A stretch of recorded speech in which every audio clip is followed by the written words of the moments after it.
বন্ধুরা, তা আমরা আজকে চলে এসেছি সুমন কাকুর দোকান। আর এখন সুমন কাকুর দোকানে আমরা কিনতেছি দোলনা। এখন দেখো কত সুন্দর দোলনা।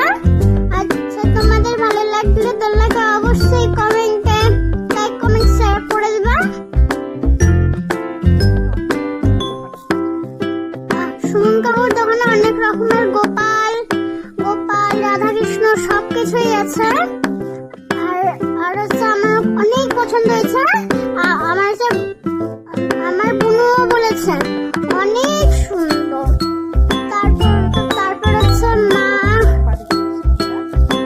মা হলো বাড়িতে এসে ঠাকুরকে বসে সেবা দিল। আর হচ্ছে একটা লাড্ডু দিল খেতে। দোলনায় বসে অনেক দোলনা খেলো আমার গোপাল সোনা। আর হচ্ছে তোমাদের যদি দোলনা খেতে ইচ্ছা করে তাহলে অবশ্যই তোমরা কি করবে, আমি এখন দোলনা দিচ্ছি। তারপর কি সুন্দর মিষ্টি হাসি। আর হচ্ছে সবাইকে অনেক অনেক ধন্যবাদ রইল।